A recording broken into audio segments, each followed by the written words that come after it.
नमस्कार दोस्तों, मैं इस वक्त पुराने भारतीय जनता पार्टी कार्यालय के सामने हूँ। 1980 के बाद उस कार्यालय पे भारतीय जनता पार्टी के जो जिला अध्यक्ष होते थे अपना कार्य यहीं से करते थे। 2019 लोकसभा चुनाव के बाद भारतीय जनता पार्टी का कार्यालय जीरा बस्ती नए भवन में चला गया और इस वक्त अखिल भारतीय विद्यार्थी परिषद का ये कार्यालय हो चुका है। जिला अध्यक्ष के दौर में तमाम चेहरे हैं, लेकिन 44 वर्षों में अगर बात करें विनोद शंकर दुबे की, बात करें जयप्रकाश साहू की और वर्तमान जिला अध्यक्ष संजय यादव की, इन तीन जिला अध्यक्षों को छोड़ दिया जाए तो कुल 41 जिला अध्यक्ष इसी भवन में अपने कार्यभार को संपन्न किए हैं। अब बड़े बड़े नेता इस कार्यालय में आ चुके हैं। भारतीय जनता पार्टी के जिला अध्यक्ष कौन होगा ये वक्त तय करेगा, लेकिन भारतीय जनता पार्टी के जिला अध्यक्ष में जो नाम उछल के सामने आ रहे हैं नए चेहरे के, जिसमें ब्राह्मण समाज से और क्षत्रिय समाज से भी कई नाम सामने आ रहे हैं। पूरे 44 वर्षों में भारतीय जनता पार्टी का एकमात्र क्षत्रिय चेहरा रहा है, वो भी मात्र 1.5 साल के लिए, विजय बहादुर सिंह 2014 के लोकसभा चुनाव के दरमियान। और इस बीच पूरे 44 वर्ष में देखा जाए तो विजय बहादुर सिंह को हटा दिया जाए तो भूमियार और ब्राह्मण बिरादरी के चेहरे लगातार अध्यक्ष पद के कुर्सी पर बैठते रहे हैं। अब जो भारतीय जनता पार्टी के राजनीतिक गलियारों में चर्चाओं का विषय है कि ठाकुर और ब्राह्मण छोड़ के भारतीय जनता पार्टी ने यादव समाज से भरोसा जताते हुए संजय यादव को यहाँ का जिला अध्यक्ष बनाया। ये वक्त था 2022 के बाद का, जब विधानसभा चुनाव संपन्न हुआ।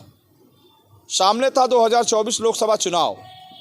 तो भारतीय जनता पार्टी को कहीं से नेतृत्व को, केंद्रीय नेतृत्व को जरूर समझ में आया होगा, यदि हम संजय यादव को भारतीय जनता पार्टी का जिला अध्यक्ष बनाते हैं तो यादव समाज का वोट भारतीय जनता पार्टी से सटेगा, यानी वोट बैंक में सेंधमारी होगी और यादव समाज का वोट भारतीय जनता पार्टी की झोली में कुछ आ सकता है। लेकिन ऐसा नहीं हुआ। संजय यादव के कार्यकाल में तीनों लोकसभा चुनाव भारतीय जनता पार्टी हार गई। बात करें घोसी, बात करें बलिया और बात करें सलेमपुर, ये तीनों लोकसभा सीटों से भारतीय जनता पार्टी चुनाव हार गई और संजय यादव अपने कुर्सी पर बैठे रहे।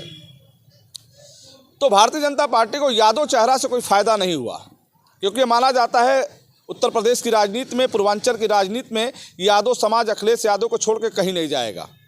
इससे वजह रहा कि मोहन यादव भी बहुत प्रयास किए आजमगढ़ की धरती पर, चूँकि वो आजमगढ़ के रहने वाले हैं और मध्य प्रदेश के सीएम हैं।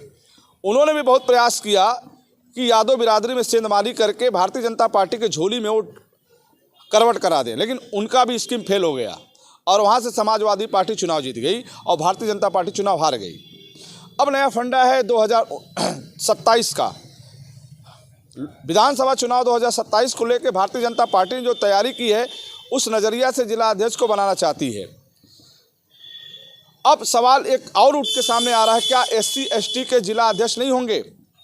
भारतीय जनता पार्टी ने 2 बार यादव को दिया, 2 बार वैश्य बिरादरी को दिया। वैश्य बिरादरी में बात करें जयप्रकाश साहू को मौका दिया, तो जयप्रकाश साहू और यादव बिरादरी से भारतीय जनता पार्टी ने जिला अध्यक्ष को दिया और वहीं ठाकुर और ब्राह्मण भी भारतीय जनता पार्टी के जिला अध्यक्ष होते रहे।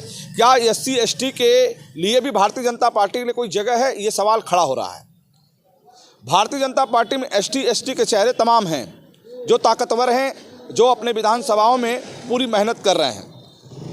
ऐसे में सवाल ये उठता है कि जहां ठाकुर और ब्राह्मण अपनी दावेदारी कर रहे हैं, वहां SC और ST के भी चेहरे जो है भारतीय जनता पार्टी के दौर में हैं। सोशल मीडिया पे तमाम चीज़ें आ रही हैं कि वर्तमान में जो परिदृश्य है विपक्ष का, देश के गृह मंत्री अमित शाह ने जिस तरीके से बयान दिया, जिसको लेकर विपक्ष ने एक मुद्दा बनाया भीमराव अंबेडकर को लेकर, अब देखा जा रहा है कि बसपा सुप्रीमो मायावती ने भी कमर कस ली है और वो आंदोलन के मूड में हैं।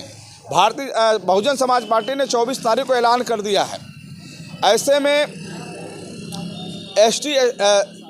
ST ST को वोट को अपने पक्ष में लेने के लिए भारतीय जनता पार्टी यदि किसी इस बिरादरी से ST ST की बिरादरी से जिला अध्यक्ष बनाती है तो शायद आगामी विधानसभा चुनाव में फ़ायदे मिल सकते हैं, क्योंकि अभी भारतीय जनता पार्टी ने इन बिरादरियों को अपने कमेटी में, जिला कमेटी में अध्यक्ष पद की कुर्सी पे या फिर अन्य बिरादरी के अन्य पदों की कुर्सी पे मौका नहीं दिया है।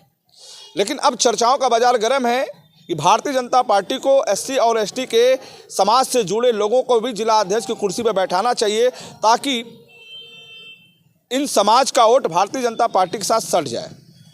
शायद यादव बिरादरी का वोट भले भारतीय जनता पार्टी के साथ नहीं हुआ, लेकिन ST और ST के बिरादरी का वोट भारतीय जनता पार्टी की झोली में आ सकता है यदि भारतीय जनता पार्टी का इन बिरादरी से जिला अध्यक्ष होता है। जैसा कि लोगों का अपना एक मत है, उस बिरादरी से जुड़े लोगों का, उनका भी एक मत है कि भारतीय जनता पार्टी को सोचना चाहिए, केंद्रीय नेतृत्व को सोचना चाहिए, उत्तर प्रदेश नेतृत्व को सोचना चाहिए कि भले जैसे ज़िले में ST और ST को भी मौका मिलना चाहिए, ताकि भारतीय जनता पार्टी में चेहरे आएंगे तो शायद बहुजन समाज पार्टी के वोट में सेंधमारी होगी और बहुजन समाज पार्टी के वोट को भारतीय जनता पार्टी की झोली में मिलेगा और आगामी 2027 में फिर एक बार भारतीय जनता पार्टी मजबूती के साथ होगी। ये मेरा मानना नहीं बल्कि लोगों का मानना है जो भारतीय जनता पार्टी से इन बिरादरियों से जुड़े लोग हैं। फिर हम आपसे जुड़ेंगे, तब तक इतना ही।